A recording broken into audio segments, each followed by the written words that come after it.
But they've always told you the Democrats were going to take your guns. It's not the Democrats. It's the fascists. And they're saying it out loud. They're saying that you can't have guns. You can't have guns when you're allowed to have guns. This is what Trump is saying.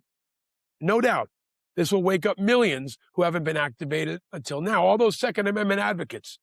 If this doesn't wake you up, then you have no integrity. This is happening, America, to all of America, including and now focused on gun owners.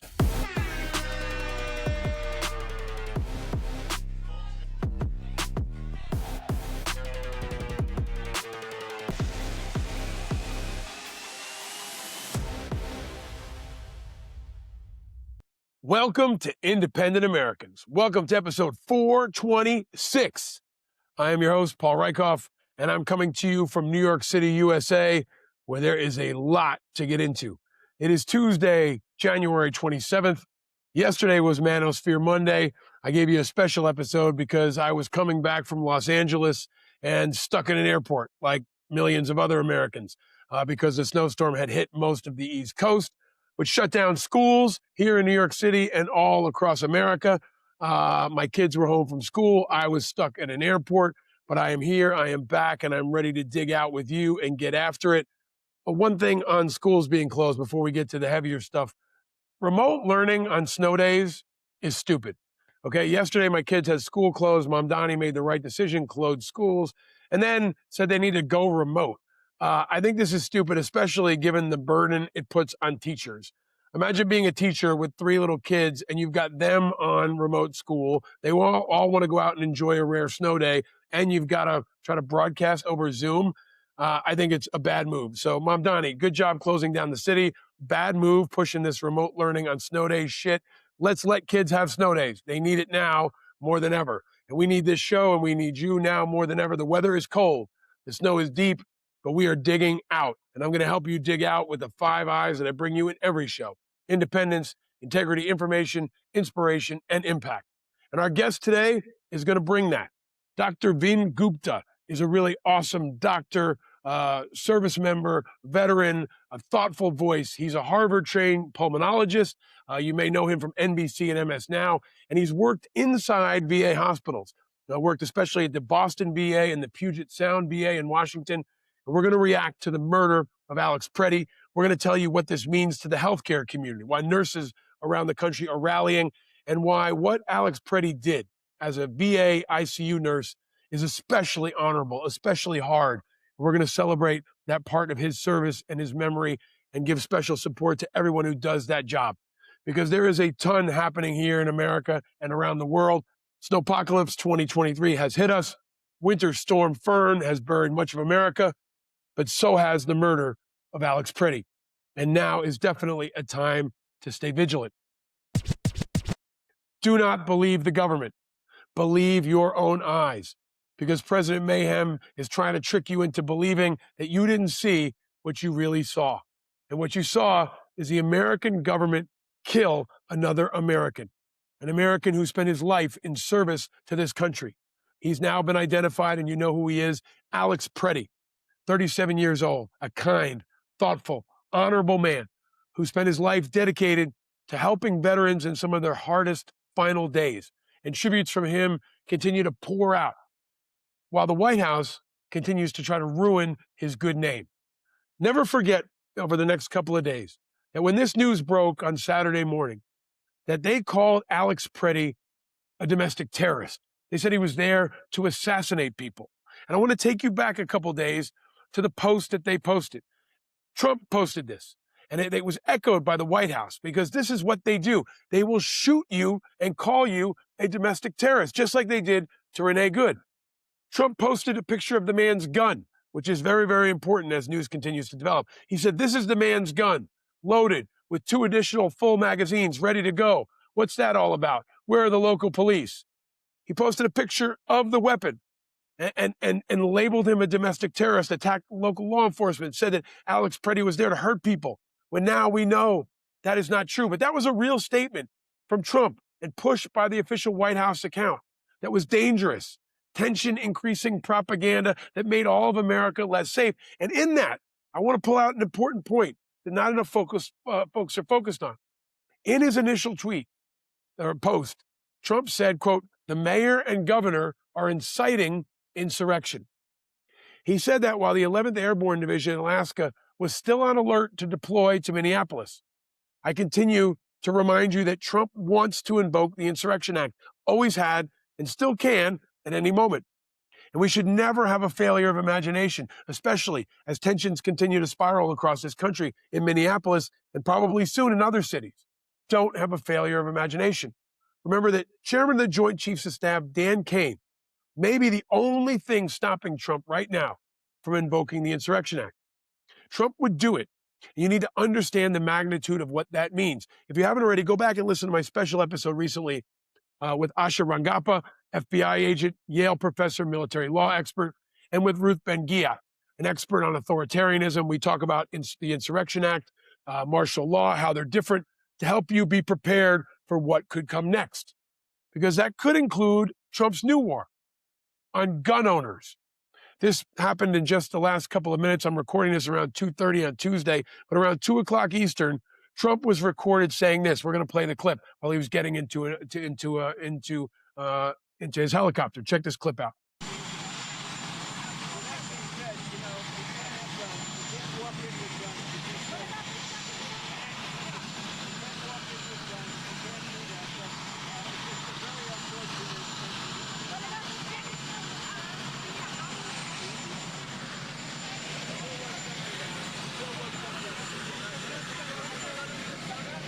All right, here's what Trump said, if you didn't hear it. He said, quote, "With that being said, you can't have guns. You can't walk in with guns. You just can't. You can't walk in with guns. You can't do that." That's what he said out loud. Remember, Alex Pretti had a legally carried firearm, and he never pulled it. It was in his waistband. They pulled the firearm, then they put 10 rounds in him. But he was a gun owner who was legally allowed to have a gun, and he didn't even pull it out. He was a responsible gun owner, and they labeled him a domestic terrorist. And now Trump says this. This is another circuit breaker moment for America, not just because of the way they violated Alex Pretti's First Amendment, because of the way they violated his Second Amendment and his 14th Amendment and many others. But they've always told you the Democrats were going to take your guns. It's not the Democrats. It's the fascists. And they're saying it out loud. They're saying that you can't have guns. You can't have guns when you're allowed to have guns. This is what Trump is saying. No doubt, this will wake up millions who haven't been activated until now. All those Second Amendment advocates. If this doesn't wake you up, then you have no integrity. This is happening, America, to all of America, including and now focused on gun owners. And now especially, we need to stay vigilant. As ICE continues to run rampant across America, especially in Minneapolis and now in Maine.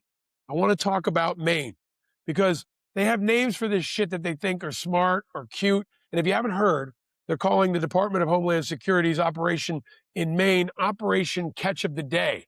That's what they've called it. And every day there's more disturbing videos and more disturbing news and more expansion. Undisciplined, unprofessional, un-American, and unacceptable. I've said it, the culture of ICE is rotten to the core. They are bad at what they do. And nobody knows that more than the cops. And check out this clip here from a cop from Maine. We've all seen the 3-minute video.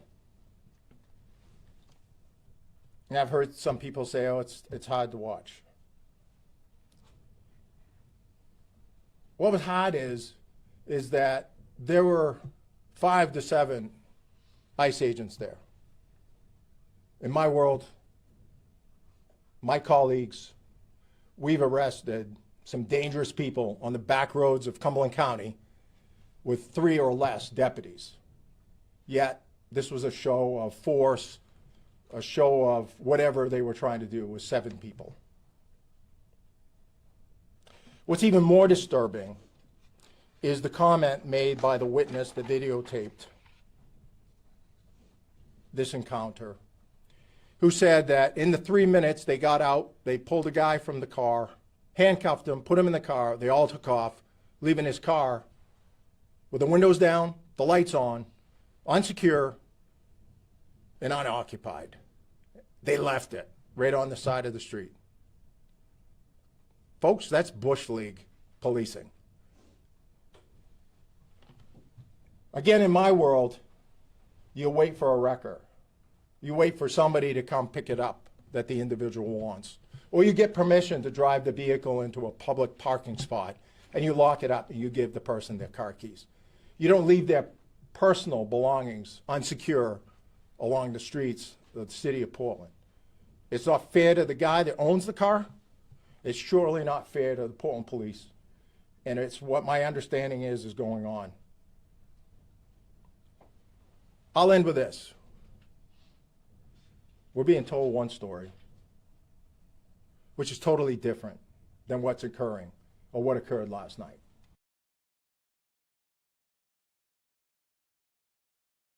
That's Cumberland County Sheriff Kevin Joyce with some harsh words for ICE about detaining one of his corrections recruits. He described the agent's actions as Bush League policing. Don't believe the government. Believe your eyes, and especially believe law enforcement officials who are bravely speaking out. Another piece of breaking news, Greg Bovino, who's been the target of fierce criticism, the head of Border Patrol, has been removed from Minneapolis. And a lot of folks are celebrating this news. He looks like a fascist. He looks like a Nazi. He talks like a Nazi. He acts like a Nazi. And he's leaving Minneapolis. But don't celebrate this too much, because he's probably headed to Portland. You can only celebrate when he's fired or removed and when ICE is defunded and dismantled, because ICE is detaining citizens and cops and veterans and kids. And this is where we are right now. If they can do it to Renee Good, and they can do it to Chung Lee Scott, and they can do it to combat vet William Verme, and they can do it to 5-year-old Liam Ramos, and they can do it to Alex Pretti, they can do it to anyone, and they can do it to you. Because if you're not angry, you're not paying attention. They are ripping and tearing this country apart every day, more and more by the day. ICE needs to be on trial, and ICE needs to be shut down. And do not let them ruin Alex Pretti's good name. His family is pushing back. And there's a long statement that's been put out that's really, really powerful from the family of Alex Pretti. His parents are speaking out. They say they're heartbroken, but also very angry. Alex was a kind-hearted soul who cared deeply for his family and friends, and also the American veterans he cared for as an ICU nurse at the Minneapolis VA hospital. Alex wanted to make a difference in this world. Unfortunately, he will not be with us to see his impact. I do not throw around the term hero lightly. However, his last thought and act was to protect a woman. The sickening lies told about our son by the administration are reprehensible and disgusting. Alex is clearly not holding a gun when attacked by Trump's murdering and cowardly ICE thugs. He had a phone in his right hand, and his empty left hand is raised above his head while trying to protect the woman ICE just pushed down, all while being pepper sprayed. Please get the truth out about our son. He was a good man. Thank you. We must get the truth out about Alex Pretti. I am going to get the truth out. You must get the truth out. Imagine if your loved one had to write something like that to defend your honor in the face of tyranny. If they can do this to Alex Pretti, they can do it to you. And lots of folks are pushing back. They're celebrating the life and the legacy and the inspiration of Alex Pretti, of Mr. Pretti. And it included a post from a guy named Mac Randolph that showed that Alex Pretti was a dedicated nurse. They showed a video of him inside a hospital paying tribute to Mac Randolph's dad, Terrence Lee Randolph, who was born on March 30th, 1947 and died on December 10th, 2024. And I want you to hear what Mac Randolph wrote on Facebook. Rest in peace, Alex Pretti. He was my dad's ICU nurse. He read my dad's final salute at the VA after he passed away. Never wanted to share this video, but his speech is very on point. Also, my father's final words to me was continue to fight the good fight. He would be honored in Alex's sacrifice and ashamed of this current administration. In my dad's words, I encourage you all to fight the good fight. That's what the message should be today. Do not let them ruin Alex Pretti's good name. And really, really important that maybe was a bit below the radar. Radical, politically extreme Trump loyalist and culture warrior VA Secretary Doug Collins was notably silent for hours and days after the murder. as should be expected. And I posted, that'll be until he echoes the propaganda from Nome and the White House about honorable VA nurse Alex Pretti. Now remember, over 450,000 people work and serve at the VA. And I asked, what, if anything, will we hear from him? And I told you to watch this space. And then on January 25th at 2:12, Doug Collins did post something, and it was terrible. I'm going to talk more about it coming up with VA doctor, ICU doctor Vin Gupta. But here's what VA Secretary Doug Collins posted. I'm going to read it to you. We can confirm Alex Pretti was a nurse at the Minneapolis VA Medical Center. As president, Trump has said nobody wants to see chaos and death in American cities, and we send our condolences to the Pretti family. And check out this part. Such tragedies are unfortunately happening in Minnesota because of state and local officials' refusal to cooperate with the federal government to enforce the law and deport dangerous illegal criminals. That's it. So finally, the hack, politically extreme Trump loyalist and culture warrior makes a statement about the murder of Alex Pretti. But he does nothing to honor Pretti. He only confirmed that he was an employee. And of course, the post was overtly political, totally partisan, attacks Democrats, pushes propaganda, and carries water for Trump. Disgraceful. Collins is one that a lot of Americans don't know about. I call him the thunder and lightning to Pete Hegseth at the Pentagon. They're both culture warriors. Hegseth is focused on the Pentagon. Collins has been quietly focused on the VA. And he cares more and deeply, he cares much more deeply about loyalty to Trump than his loyalty to veterans. And everyone can see what this is and what Collins is, especially veterans. And folks are calling him out across all political backgrounds. Alex Pretti and Veterans of America deserve so much better than that hack VA secretary. Alex Pretti was a VA nurse. He took care of veterans. He took care of all of us. And that's what he dedicated his life to. And they murdered him. Now, I want to tell you something that a lot of folks don't know. Roughly 1/3 of ICE agents are veterans.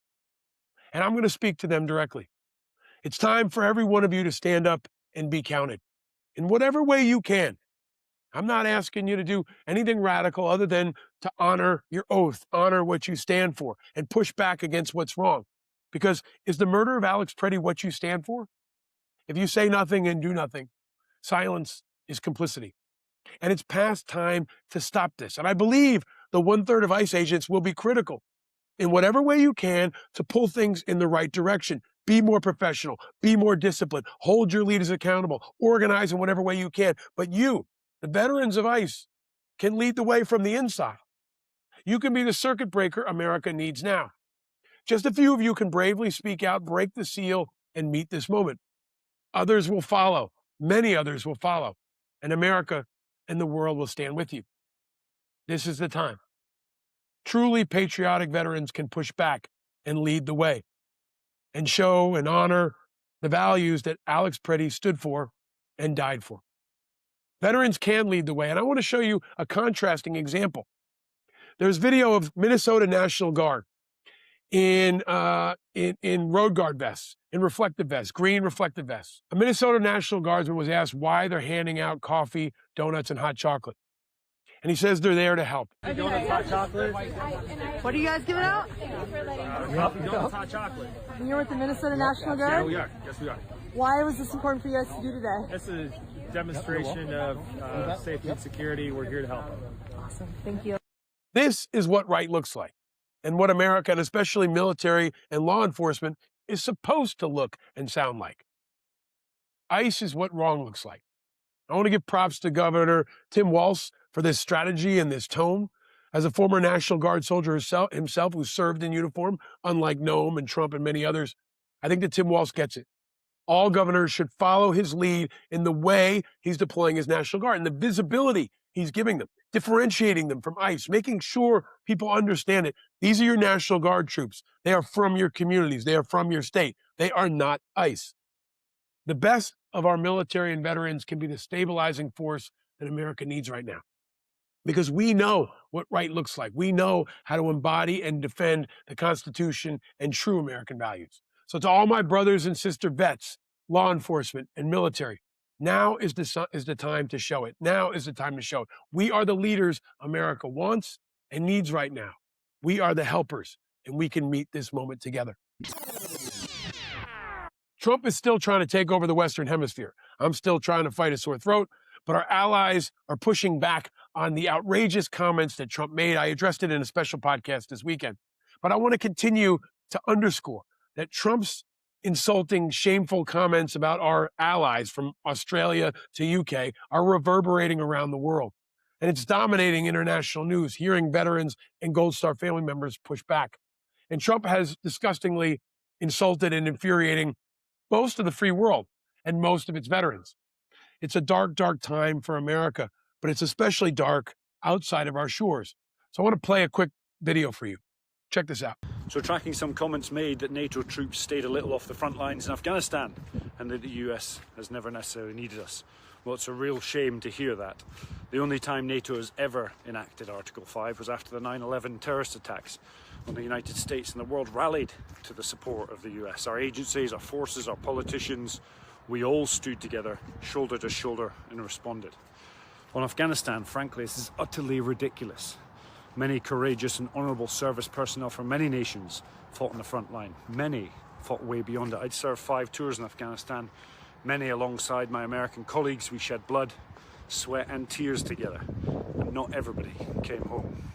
These are bonds, I think, forged in fire, protecting US or shared interests, but actually protecting democracy overall. And I'd suggest whoever believes these comments, come have a whiskey with me, my colleagues, their families, and importantly, the families of those that have made the ultimate sacrifice for both of our nations. It's also worth reminding everyone here in World War II, more British troops landed on D-Day than any other nation. It was an allied response, and united we conquer. Now, some advice for anyone who may be listening. There are 2 great sayings worth remembering. Number 1, there's only one worse thing than working with allies. That is working without them. And when you do, always remember, never above, never below, always side by side. That's Al Carnes. He's a Labour member of Parliament for Birmingham. He's also the Minister of State for the Armed Forces. I think it's powerful and important perspective and a history lesson from one of our UK brothers. And I want to thank Al for his voice, his service, his sacrifice, his friendship, and all of our other allies. I want to reiterate it. After 9/11, and always, I say that as a 9/11 first responder. I say that as a New Yorker. I say that as an American veteran, and just as an American. And I want to remind people that Trump does not speak for most of us on these issues of our allies, especially not for most American combat vets who appreciate and salute our allies and the sacrifices of the Gold Star families around the world. As Alistair says, never above, never below, always side by side, always side by side. And that pushback has continued from European leaders and diplomats from all across the world. Jasper Møller Sorensen of Denmark said after 9/11, the U.S. called. Denmark answered. Thousands of Danish troops served in Hemland on the front line in Afghanistan. We lost more soldiers per capita than even the United States. That was solidarity. We stood with America then, and we still do. I witnessed our brave men and women during my 1.5 years in Afghanistan. This is the kind of reaction we're hearing from allies around the world. And I want to underscore what an utter and total national and international embarrassment Trump is. Only a man who's never served, who's had none of his kids serve after 9/11, would say such insulting, appalling, dishonorable things to our brave and trusted allies who fought and died alongside American troops like me. Trump does not speak for most Americans and definitely not for most veterans. Never above, never below, always side by side. Those statements continue to pour out. Follow me on social media for more, and we're going to talk to Dr. Vin Gupta about how Trump continues to dishonor our country and especially our men and women in uniform and our allies around the world. Trump is definitely going all gas, no brakes. You see that with his comments on gun ownership, and the people around the world are responding. And of course, Putin is celebrating. Putin is celebrating every single day that Trump continues to destroy our alliances. And meanwhile, Trump is still waging another war below the radar against the free press. And I want to remind you that last Friday, there was again no Pentagon press corps briefing. Dan Lamothe every Friday notes this, and I want to remind everybody. He said, so concludes another week with no routine press briefing at the Pentagon. The last on-camera briefing was held for the new right-wing propaganda press corps nearly 2 months ago on December 2nd. December 2nd, that was the last time that they did any kind of a briefing. The attacks on our democracy are coming at the press and also on our public health. We're going to get into that much more with Dr. Vin Gupta because there's breaking news that after rejecting decades of science, the chair of the federal panel that recommends vaccines for Americans said that shots against polio and measles and perhaps all diseases should be optional. Yes, well, we have a measles outbreak. He's saying that they should be optional. Attacking and undermining our national health is also a part of our national security, and our enemies are celebrating. We're going to talk more with Dr. Gupta about that coming up. All right, don't forget about Venezuela, because over the weekend, guess what? There was another boat strike. Yep, January 23rd, at the direction of Pete Hegseth, another lethal kinetic strike on a vessel operated by what they call designated terrorist organizations. Looks like they're back at it with the boat strikes. Still, of course, without any approval or involvement from Congress. And there was a survivor. And I want to ask the question, who is the survivor? What country is he or she from? What intel has been gathered? We will likely never know, because it's all gas and no brakes. And I'm going to remind you that the most important story in the world is still that Trump can do anything he wants with the most powerful military the world has ever seen, and nothing is stopping him. All right, moving over to the Middle East, something I do want to make a focus on regards to Gaza and Israel. The remains of the last captive in Gaza have been retrieved over the weekend, closing an awful chapter for Israel. The recovery of Master Sergeant Ron Givli's body it has been returned to Israel. And the good news here is maybe that this paves the way for the next stage of some kind of a Gaza ceasefire plan. The path forward is unclear. And it's an important reminder because today is Holocaust Remembrance Day. And the Auschwitz Memorial account posted something that I want to share. They wrote that Auschwitz was at the end of a long process. We must remember that it did not start from gas chambers. This hatred was gradually developed by humans from ideas, words, stereotypes, and prejudice through legal exclusion, dehumanization, and escalating violence to systematic and industrial murder. Auschwitz took time. I haven't been to Auschwitz, but I've been to Dachau. And I can tell you, I will never forget what that experience was like, how it burns into your soul, the memories and the emotions and the stories of the people who were murdered. And we must, especially on this Holocaust Remembrance Day, remember the hatred and the bigotry that drove it. We have to continue to fight that, fight anti-Semitism, fight racism, and all forms of hatred. As Martin Luther King III posted today, that Auschwitz was liberated on this day, and it's a stark reminder of the depths of hatred and the human cost of bigotry. On this Holocaust Remembrance Day, we must all push back, and push back across America and across the world in defense of freedom, as our friends in Ukraine continue to do. Yeah, this is a longer show, but it needs to be, because this is a week where a lot is happening and we can never lose the focus on Ukraine.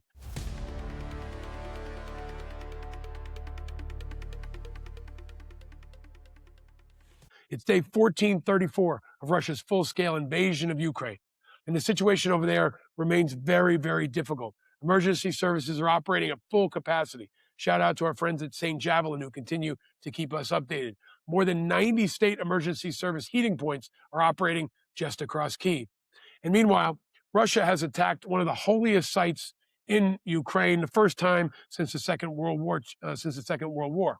An air attack on January 24th damaged Kiev's Perskra Lavra, a holy site in Eastern Orthodoxy and a UNESCO heritage location.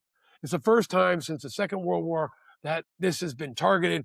And I don't think you're going to hear anything from J.D. Vance about that attack on a religious site, but it happened because Putin continues to attack and try to remove the spirit of the Ukrainian people. But still, they fight on. And if you think it's cold and snowy and hard here in America on the East Coast, remember, it is harder in Ukraine, and they continue to fight on, as we must as well. All right, speaking of fighting on, independent candidates and our independent movement continues to move on. This weekend, I was out in California standing with Senator Mark Kelly, who is not an independent, but sounds like one, and I think brings an independent spirit. An independent spirit we continue to see from more and more candidates, including folks who are running for Senate. There are at least 5 independent Senate candidates who are veterans who are running this year, and I've had a number of them on the show. I'll continue to have more, and I hope later this week, maybe Friday, we will have maybe the most high-profile one, Dan Osborne. And there is some news out of the Osborne campaign. There is new polling that has Pete Ricketts at 48%, Dan Osborne at 47%. They are basically neck and neck. This is important because it shows that independent candidates can fight and they can win. We talked about Jesse Ventura as an example, but Dan Osborne represents the tip of an iceberg. We're pushing to have 100 independent candidates running this fall. More on that in the days to come, and we'll hear from Dan Osborne. But if you want to see how independents can meet this moment, Navy veteran, independent Senate candidate Dan Osborne is neck and neck with Pete Ricketts, a billionaire who represents the institutions, he represents the party, and he represents all that's wrong in politics. And politics continues to be wrong, so wrong that a GOP candidate for governor has dropped out. This made a lot of news over the weekend. GOP candidate Chris Madel, the lawyer who represented Jonathan Ross, the ICE agent who shot and murdered Renee Good, is dropping out of the Minnesota governor's race. He said, I can't look my daughters in the eye and say I'm running as a Republican when they're pulling over Hispanics and Asians because of the color of their skin and what they look like. He said, I did not sign up for that. I think this is important. I think more and more people should encourage people to leave the Republican Party. Break ranks now. This is an urgent moment to show where you stand. I would tell you to leave the Democratic Party as well. But you don't have to leave the Republican Party and become a Democrat. You can declare your independence like 45% of us. I want to encourage you and tell you, you can leave this party. Don't let them run on your good name, because your good name is more important than what this party wants to push. And your children and your grandchildren will be looking at you. So declare your independence. Come on out here. The water's warm and getting warmer. All right, some other good news in politics. An American hero, Alex Vindman, the colonel who's been on this show, announced this morning he is running for Senate from the state of Florida. He's been a guest on my show a number of times, and every time he has, I've encouraged him to run. And now he finally is. I wish he was running as an independent, but I'm inspired by the news nonetheless because of who he is. He's a brave and thoughtful, courageous leader, and I hope he'll join me on Independent American soon to share more. I'm sure he will. But America, our vets, Florida, Ukraine, and freedom need this brave and patriotic man in the Senate. So go get him, Mr. Vindman. I hope you'll come back here and share more, and I hope you'll continue to inspire other veterans to step forward. All right, we're rounding the bed and heading for home. In culture, something I want to shout out. Great composer Philip Glass announced today he is withdrawing from the Kennedy Center as the symphony vows to play on. But Philip Glass, one of the most influential musical voices, has said that his values are in direct conflict with the message of the symphony, and he is out. This is really, really important. People need to continue to speak out and stand however they can. Attendance is down 50% compared with last season before Trump took over the Kennedy Center and ran it into the ground. But Philip Glass is bravely speaking out, like so many folks in culture and in sports. I'll have more on that later in the week, but I also want to shout out folks like Karl Anthony Towns, Tyrese Halliburton, who, even though he plays for the Pacers, stepped forward and said something courageous about the killings in Minnesota. We need to celebrate them. All right, speaking of sports, whew, what a weekend it was. We needed a break, and sports is our break sometimes. It's joy, and joy is a form of rebellion. Joy is a form of resistance. Joy is a form of strength. And we need to continue to preserve our joy, and that includes some great football games. I didn't go undefeated like I did 2 weeks ago. I went 1 for 2. But it started out with, as I predicted, New England beating Denver 10-7 in a slugfest in the snow. Drake May was the difference. He delivered, and the defense was amazing. Coach Vrabel made it happen. Jarrett Stidham, the guy who started his first playoff game in his life, didn't get it done. He had a huge fumble and a big interception because that is often what happens. It is not the quarterback who makes the big play. It's the quarterback who makes the big mistake, and that happened. All right, in the other game, I was wrong about Sam Darnold. He stepped up, and the Seahawks pulled off a magnificent display and beat the Rams in a shootout. Matthew Stafford was also awesome. It was a fantastic game, but Seattle held on. They held a 4-down goal line stand to stop Stafford in the end zone, and now have inspired all of Seattle. We're going to talk to Vin Gupta about that. And we will have Football Friday coming up, a special Super Bowl episode coming up this Friday and next Friday. We might do 2. All right. And finally, in sports, because we haven't pissed off enough of the world already, ICE will accompany the U.S. delegation to the Winter Olympics in Italy next month. Yes, the Department of Homeland Security confirmed this, stoking a backlash from Italians and pretty much most of the world. Vice President J.D. Vance and Secretary of State Marco Rubio are expected to attend the start of the games on February 6th, and 232 American athletes are set to compete. And J.D. Vance and Marco Rubio are going to try to fuck that up by rolling through Italy with ICE agents. I mean, if we hadn't pissed off enough of the world, now they're going to do this. So on this Tuesday, you might be feeling sick about things, about the news, about the weather, about the drama, but some good news. We got a doctor in the house. Information and vigilance is the vaccine against the stupid and against this torrent and this snowstorm of nonsense and madness and extremism. So we do have a doctor in the house to give us some informational medicine, some hope, and a good dose of inspiration. Because now, in this winter Tuesday, is most definitely a time to stay very, very vigilant.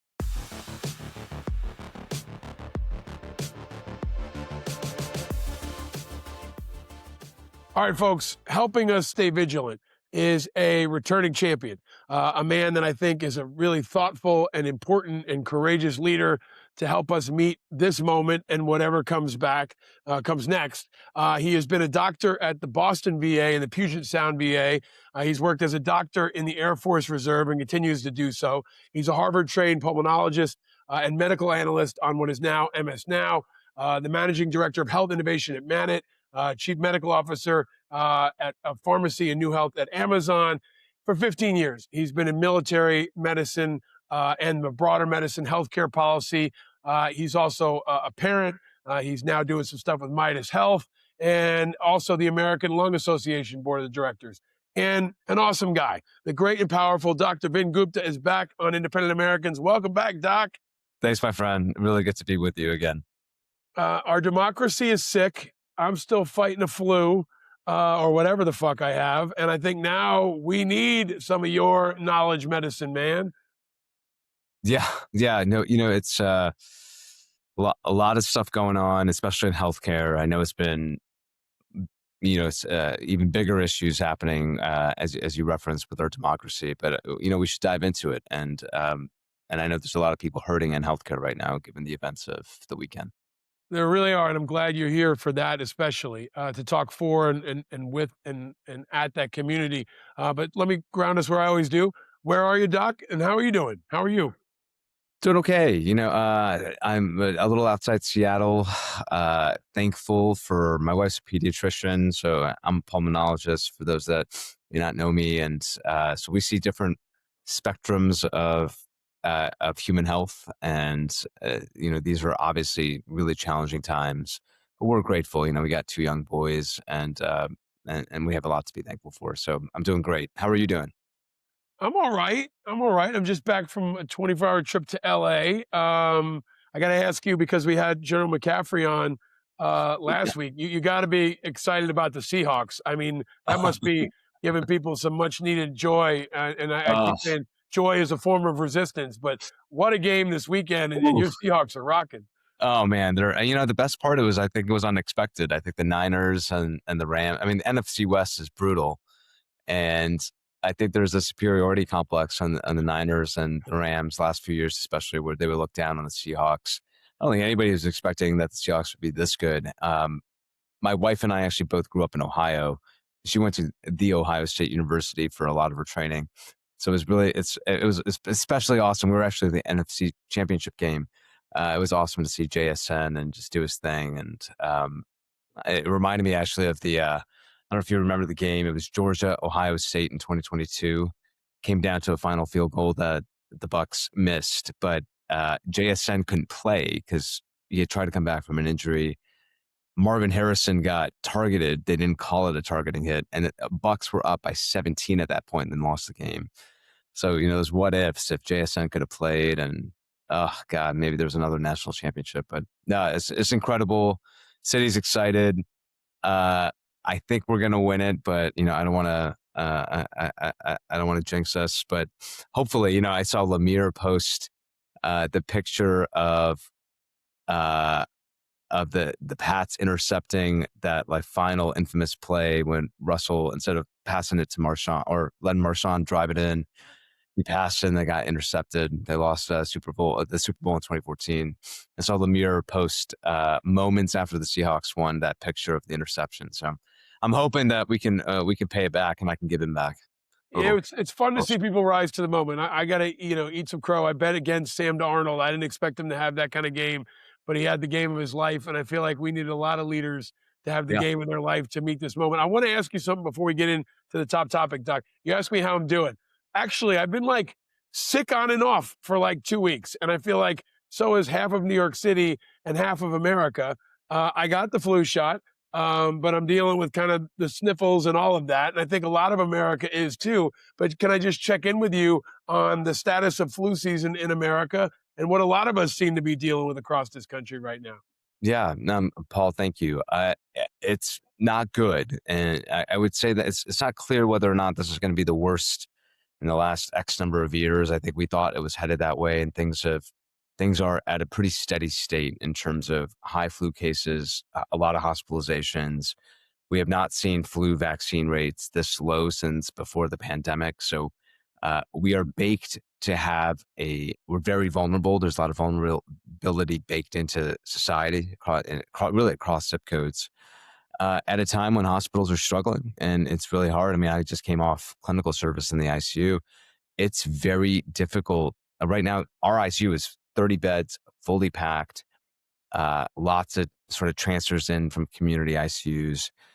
So there is little slack in the system, Paul, right at a time in which I think we're going to see weather get even colder. We're seeing that play out in places like New York City, and vulnerability really high. So we're not out of it.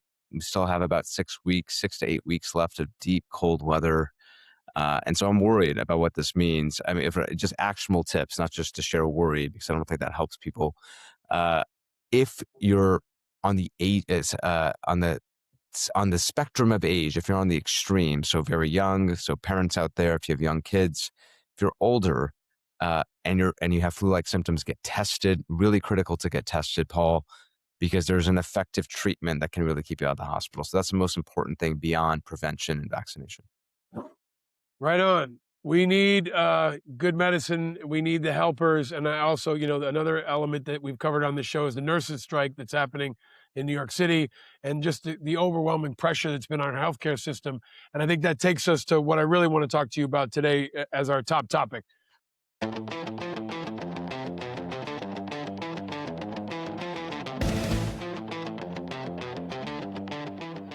Alex Pretti was an ICU nurse at the VA.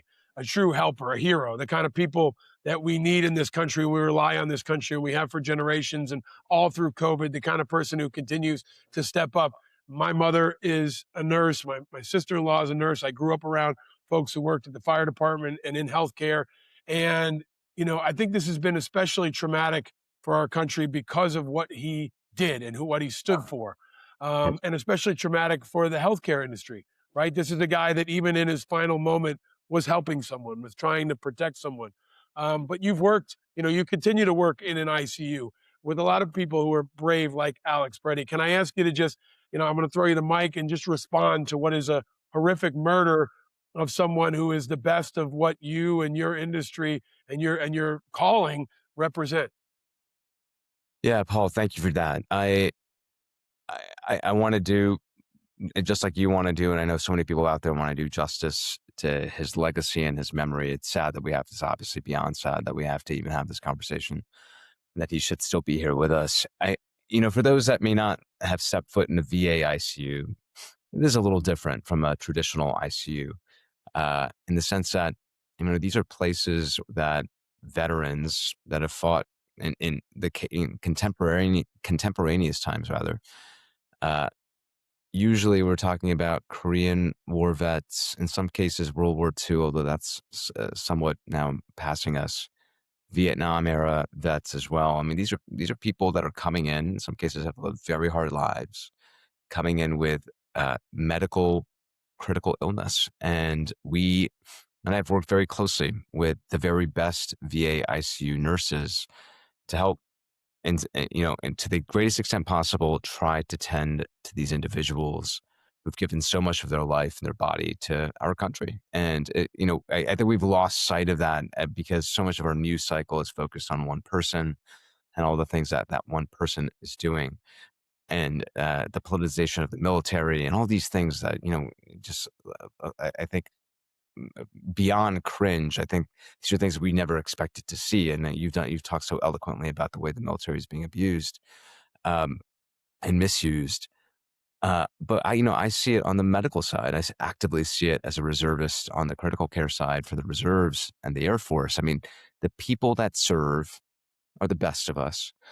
And I'm lucky to be able to serve with folks like yourself and others. But then the people that care for those that have served, you could even say, are answering a greater calling, Paul.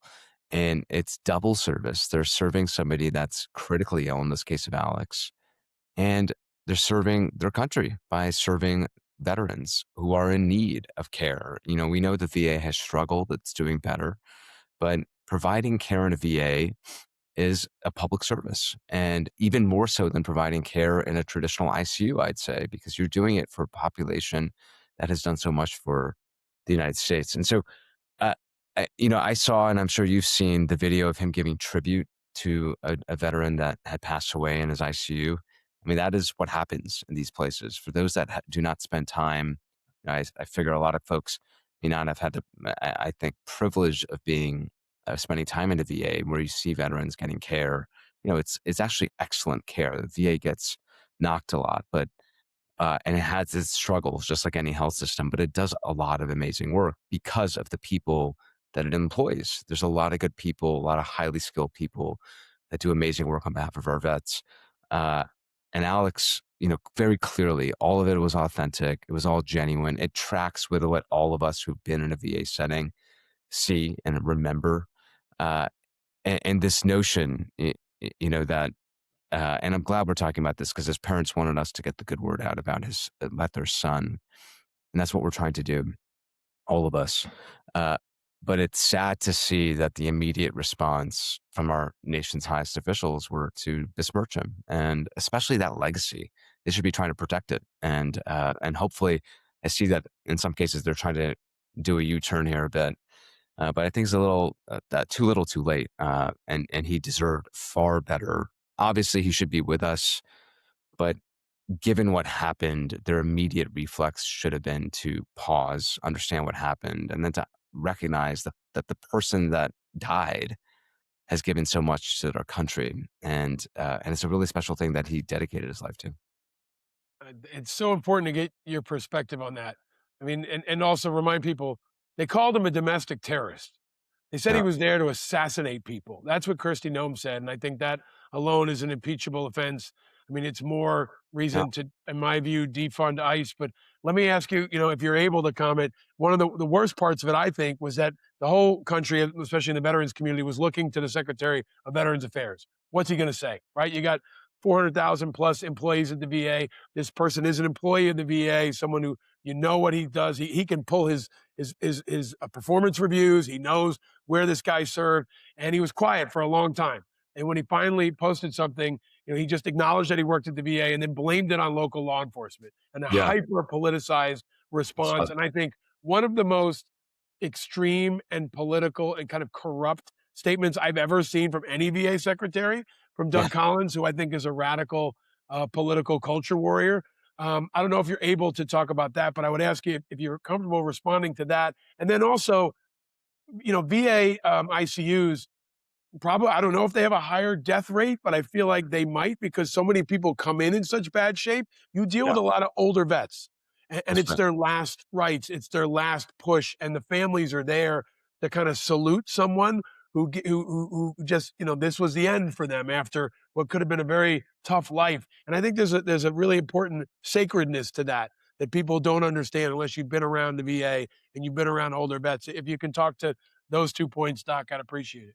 Absolutely. I mean, well, I'll speak bluntly, and with no fear of retribution here, that given my service, that I was disgusted by what the VA secretary had said. He has a responsibility to all of us, not some of us. Uh, that's one. As does the Secretary of Defense. as do sort of the entire chain of command here. It is black and white, and they're not beholden to just some elements of the military that agree with their political ideology, recognizing that they shouldn't be politicizing the military in the first place. But they've unearthed something that, I've seen it now in my recent service, that these conversations now happen pretty openly in units. I mean, I'm sure you have your own take on that. But what they've done here is really destructive to the unity of the joint force, one. And then two, the statement that was put out was ridiculous and was disgusting, and he should be ashamed of himself. And I think they've lost I don't think they understand the amount of credibility that they've lost amongst the rank and file, and just the disrespect that they've shown the uniform and the armed forces by their behavior, and then what that now reflects back on how we feel. I'd say a majority feel about their leadership style. It's not appropriate. This is not patriotism, and so I was deeply disappointed by that. To your point on what a VA ICU looks like, I don't have the numbers fingertippy, Paul, but I agree with you. We're talking about individuals. In many cases, we know that vets live a very heterogeneous lives once they come out of the service. In many cases, these are individuals that struggle with basic access to healthcare, recognizing the VA is improving and going through some reforms. Although you wonder how much improvement it can happen in this current sort of era of fiscal nonsense, especially when it comes to healthcare. I don't know what's going to happen to VA healthcare. Things were improving, and now suddenly, who knows? But these are individuals that have led very difficult lives, have been exposed to any number of environmental hazards during their service, especially. And so they have a different risk profile once they enter their later years of life. And in many cases, they're younger. In many cases, they have multiple comorbidities, chronic diseases. And it's a lot harder if they come down with something severe like a pneumonia or sepsis, that we're going to be able to help them pull through. And so it is very difficult. And meaning then also Alex Pretti's work is even that much more special, because he and his peers are committed to doing something for the veteran community that I think very few people raise their hands and sign up to do, and that should be acknowledged. It's so important, especially on this show, since we talk to so many veterans, first responders, firefighters, cops, EMTs, active duty military. I want folks to understand how noble and honorable the work that Alex Pretti did is. And I know, knowing people like him, that they would want this to be an opportunity. He would want this to be an opportunity to elevate his service and the service of so many others who were doing this unrecognized, and did it through COVID, do it through all this political drama, do it through mass firings from Doge, right? Where so many of my friends who work at VA told me every day they're waiting to see if the email was going to come from Doug Collins. And Doug Collins kept saying, stop attacking my veterans, talking to CNN, when the reality is that most of the veterans I knew who worked at the VA were afraid of him. We're afraid of him firing them indiscriminately, which happened across this organization. So I think it's a really important opportunity to focus on that and focus on what it means to be a VA ICU nurse. But let's also, since we've got I know we're gonna head to the next topic. Just something you said there, Paul, really resonates, and I think we should put a fine point on it. VA nurses, much like much of the VA staff, much like most of healthcare workers across the country, you and I have platforms, and I think we're utilizing it. We always utilize it for the benefit and the greater good, or the benefit of society and the greater good. But to your point, a lot of these individuals do quiet work. It's not heralded, and they don't get pats on the back often. And so it's critical that we're doing this and having this conversation. I'm hoping that this continues, and that more folks with platforms continue to do that and continue to elevate, especially this community. There's a symbolism around VA hospitals, and they're often named after people. I'm just going to throw it out there into the universe. I mean, the VA hospital that Alex Pretti worked at should be named after him. I mean, there should be an honoring of his legacy. They should build a statue to him, in my view, because, he will, I think, inspire a new generation of people to serve in different ways. And he is a hero that should be emulated and followed. for generations to come. So I'm going to throw that out there and recommend that somebody in Congress, move to name that VA hospital after him. But let's go below the radar. We got to have you focus on these issues since you're here. Trump's got a war on our health. RFK Jr. is the head of HHS, which is lunacy, in my view, extremely radical. We've got outbreaks of measles. I want to remind people that Dr. Oz is also in the administration and is the administrator of the Centers for Medicare and Medicaid Services. And I looked it up. They've got a $1.7 trillion budget, but you've got extremely, in my view, politically radical people who are at war with science, at war with basic health. And now, it's come to a head where we've got measles outbreaks like we've never seen. You've got flu season. And I also want to underscore that it's a national security issue. I mean, this is another way to weaken America, to flood our hospitals, to cripple our ability to respond. And that's not to mention what could happen if you have a terrorist attack or you have some other kind of incident. We've now got terrible weather. I just want to ask you to address the damage that's already been done, often below the radar, because people are focused on Venezuela or focused on Minneapolis, as they should be. But meanwhile, RFK is ripping through our nation's health like a cancer. Yeah, I mean, a few things, Paul, because we've been at this for a while now. I can't believe it's only been a year. But I would say that let's focus on patients. What does this mean for patients? It means that, especially if you're a patient with a high risk condition, underlying condition, whatever it may be, you live wherever you are in the country, generally, you are now at greater risk because of the decisions that are being made at the top, and because that's probably impacting what your neighbor, what your community, what maybe the parents in your child's school, if you're a parent, may or may not be doing vis-a-vis their children, and potentially increasing to vulnerability of a school-like setting and therefore your own household. The domino effects here are obvious, whether it's infectious diseases, whether it's telling us to eat more saturated fat and whole milk, and more steak, completely throwing the concept of moderation out when it comes to even something like alcohol. None of it makes sense. It just doesn't pass a basic common sense test, regardless of your politics, Paul. When you hear some of these things that they say, the question is, does that even make sense? Does that sound rational? If you're just somebody that isn't a healthy living, healthy eating, and you want to stay away from doctors, is what they're saying, does it pass a smell test? I don't think so. I don't think, based on polling, 80+% of Americans want any of this based on what they're doing to the childhood vaccine schedule.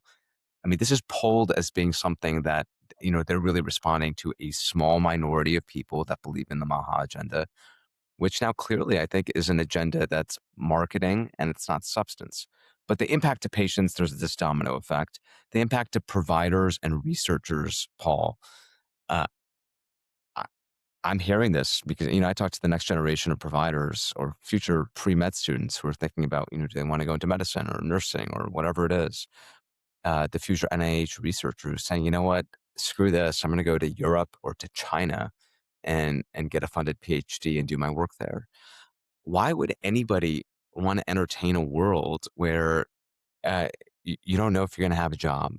You don't know if your clinical expertise is going to be respected because the HHS secretary in, say, 4 to 8 years might be undermining you at every turn. My wife's a pediatrician. I talk to pediatricians all the time, close with the AAP, American Academy of Pediatrics. It's lunacy that these provider groups are having to face these headwinds. And what I think is ironic, really just zooming out to what providers and researchers are experiencing, is this sort of double speak.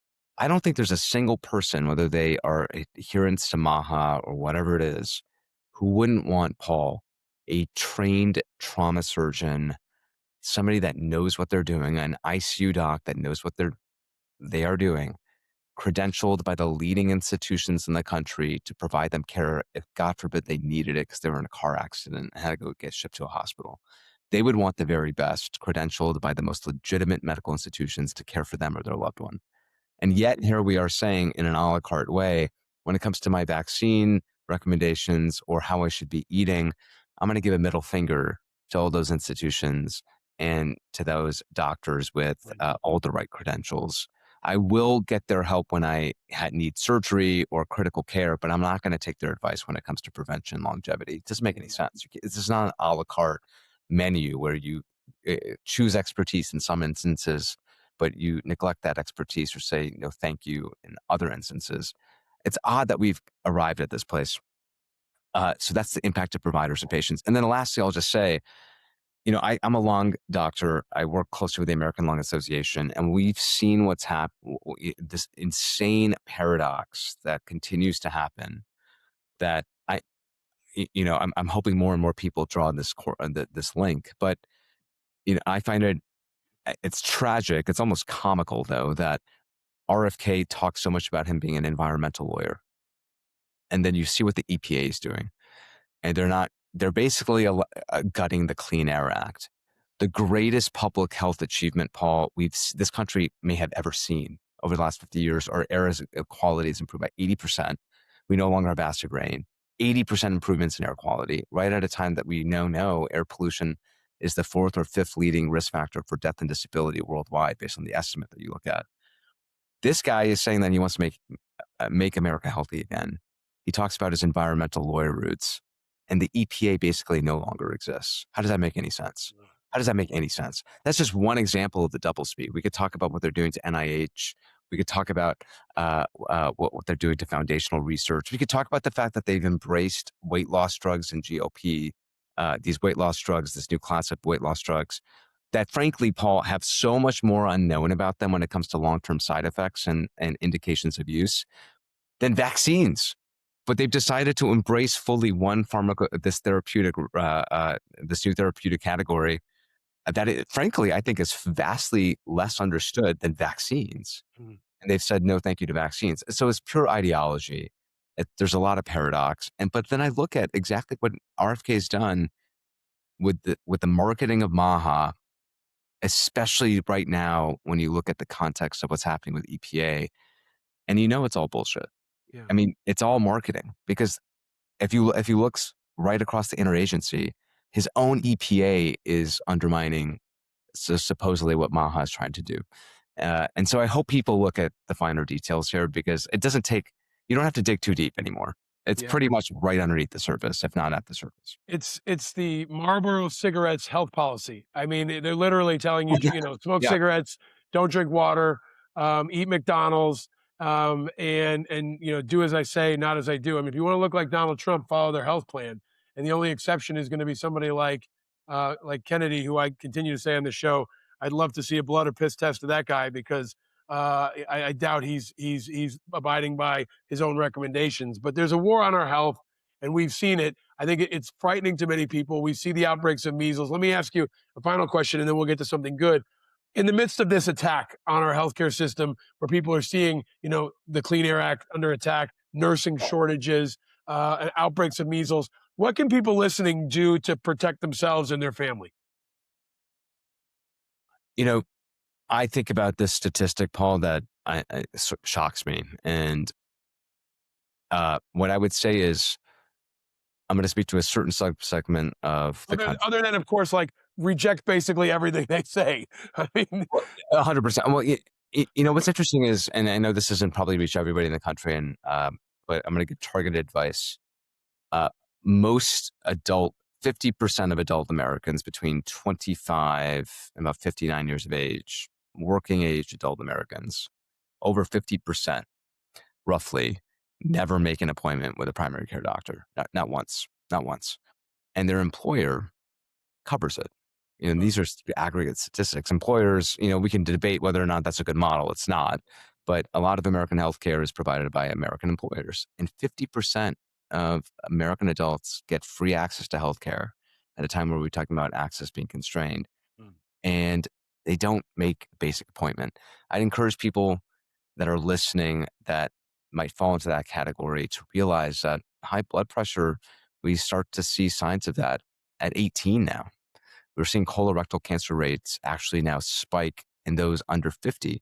There are some things that I think RFK, I would agree with that he's talking about, but by the way, aren't new. Like, we have too much ultra processed foods, probably causing colorectal cancer rates to spike. I think we have to acknowledge some things that they're really good at marketing and media manipulation, but they're really good at marketing. They talk a lot about ultra processed foods. There's a clear impact when it comes to our health. I think we're seeing that with colorectal cancer screening rates. So I want to give them their due where it's appropriate, but the good they do in no way outweighs the bad that they do. So that there's that. But for everybody here that has employer-sponsored health insurance, recognizing that the Trump administration is really screwing it up when it comes to Medicare and Medicaid and government subsidized healthcare, who knows what that's going to look like. But employer-sponsored healthcare largely remains resilient. Take advantage of it. It's free.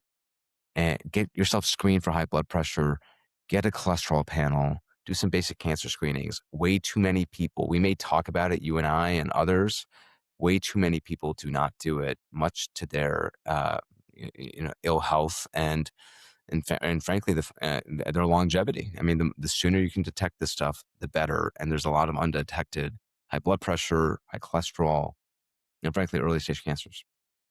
And for the folks that are uninsured, what's your recommendation? I mean, Yeah, I want to echo that. Go see the doctor. I'm also, I talk about it openly. I'm in the 9/11 health registry. Because of my toxin exposures, I go there, registered at the VA. I try to access it. I got a colonoscopy, recommend folks, follow their doctor's recommendations on those things. But what about the folks that don't have health insurance and can't see a doctor or think they can't see a doctor? Also, I want to recommend all the veterans who are listening, go to the VA, register for the VA. You can get care there. And especially if you've been exposed to toxins, go register for the toxin exposure registry. But Doc, what about everybody else who can't go see you tonight? It's not easy. There's not one size fits all here, unfortunately. I would recommend everybody that's uninsured or has lost insurance because it's too unaffordable, given the premium hikes, to see if they now are eligible for Medicaid. And so you have a 60-day window after you decide not to say re-sign up for health insurance on an Affordable Care Act exchange. You have 60 days. If you say, you know what, I'm not going to do it, you have 60 days, one, to either change your mind, or you have the entire year to sign up for Medicaid. You actually might, because income levels change for qualifications every single year for, what qualifies for Medicaid, what doesn't. You have 60 days either to say, I'm going to sign up for healthcare, take me from instead of a gold plan, I'll go to a silver plan. Instead of a silver plan, I'll go to a bronze plan. So you have 60 days to either change, and there's different premiums on that. Or you can sign up for Medicaid at any point in the year, and you might newly qualify if you've been kicked off the rolls, or if, frankly, just the premiums are too high. By the fact that the premiums increase, it actually might newly qualify a family for Medicaid. That's one. Two, I would recommend anybody that's struggling to pay for medical bills go and potentially look at a federally qualified health center, FQHC, Paul, in their neighborhood. Just Google FQHC and your city. There should be one there. And what's great about these amazing places, Paul, is that they actually provide care based on somebody's ability to pay, which is fantastic. And so it's appropriately regressive. And it's a way out of pocket, if you don't have good insurance or you don't have insurance at all, to affordably cover basic primary care. Hospital care becomes challenging, and there's different ways to look at getting subsidies for hospital level care, Paul, like charity care. There's other. This is where a social worker at a hospital becomes really important, based at the state level.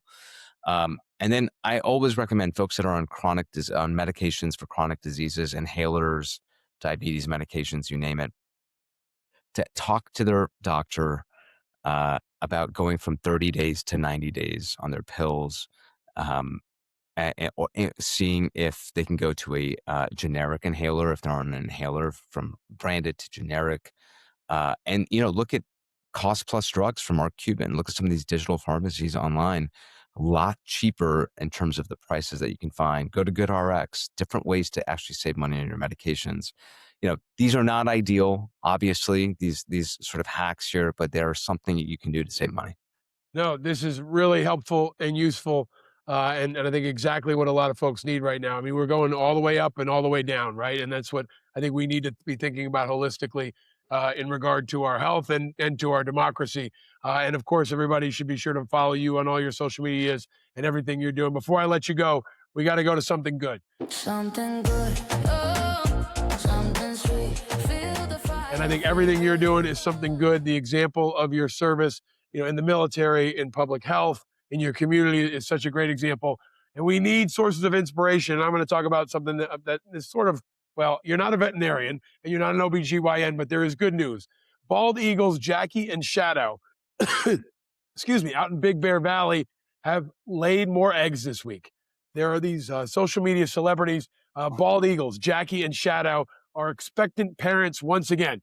Jackie has laid her first eggs of 2026 in their nest in the San Bernardino National Forest of Southern California. There's a group called Friends of Big Bear. They've got a video uplink where you can see the bald eagles, and they practice delayed incubation. So, they don't know how long it's going to go before they come.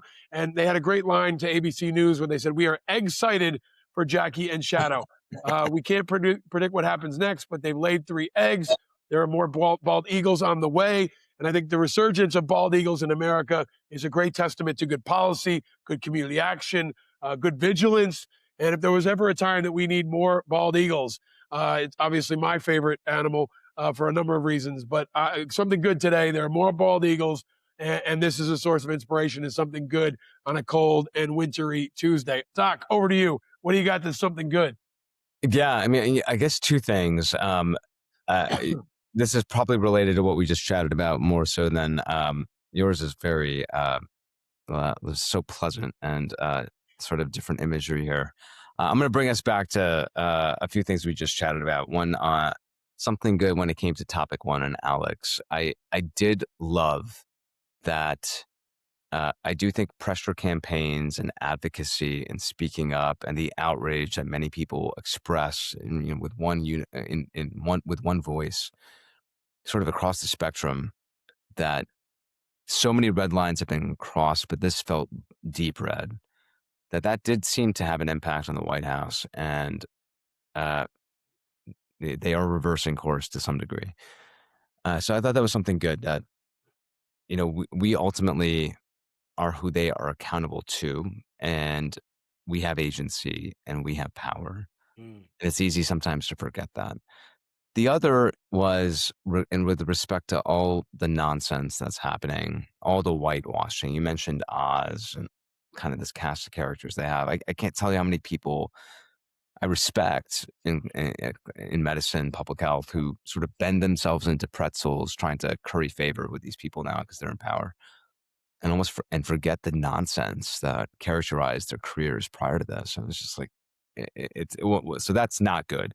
But something good is I did love that California joined the WHO and as an observer, and they're going to be participating in data sharing on pathogens, on flu rates, and all the things. And I think I love what I'm seeing out of California and the governor, and just taking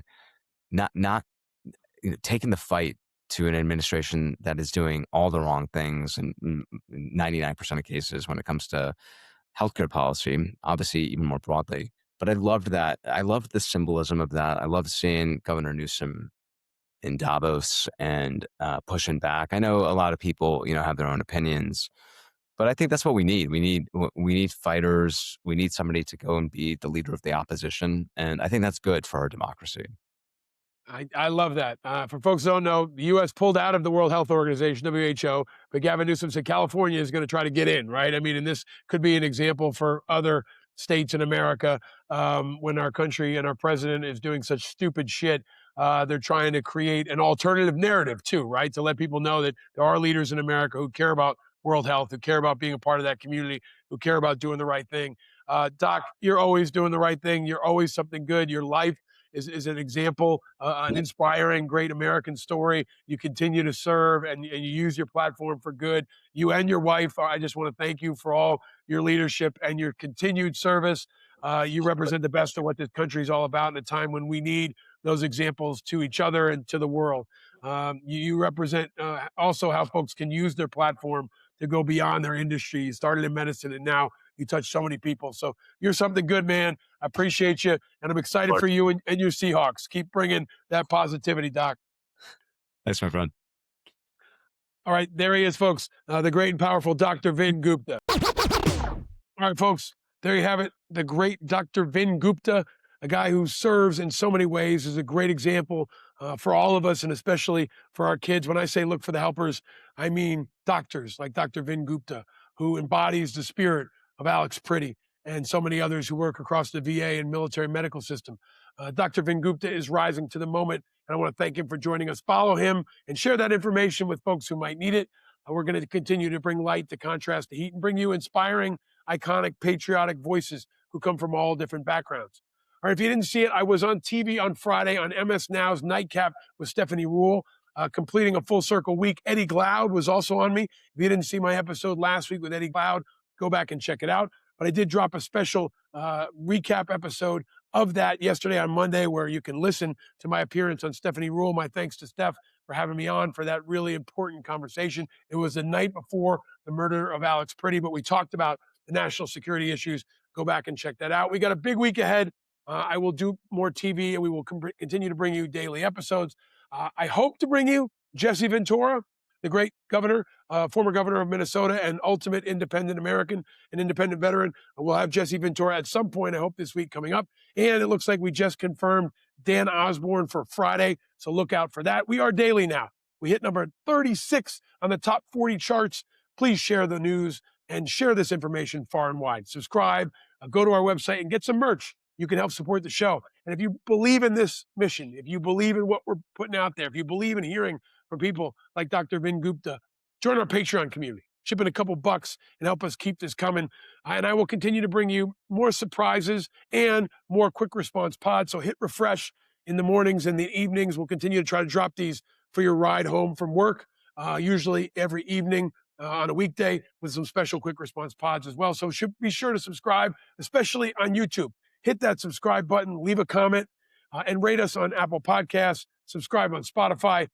America is deeply under snow and under pressure and under adversity, but at Independent Americans, I'm trying to be like a flamethrower through the snow to add light, to warm up some of that cold and bring you a contrast. If you're among especially the 45% of Americans who are independent, a number that is increasing by the day, this is your show. Because our independent patriotic movement is hope for the future. You hear that every time I bring you a new show. Country over party, people over politics, light over heat. Like an icebreaker crashing through the frozen tundra and the frozen water, we are pushing forward. We are an icebreaker in this time of need, and our movement is growing. We're bringing hope that is the oxygen of democracy. If you enjoyed this episode with Dr. Vin Gupta, please do share it far and wide. Do us a solid and invite others to declare their independence, especially from the corporate media and from the propaganda. Don't believe your government. Believe your eyes. And stay vigilant, my friends, because eternal vigilance is the price of freedom, especially right now. And you are not alone in your vigilance. You see that more and more every day, from the protesters in Minneapolis to the people of Portland to gun owners, a lot of whom are waking up today. We're all vigilant, and we're all in this together. I'm your host, Paul Rieckhoff. Thank you for tuning in to Independent Americans. Happy Tuesday, happy snow day, and stay strong.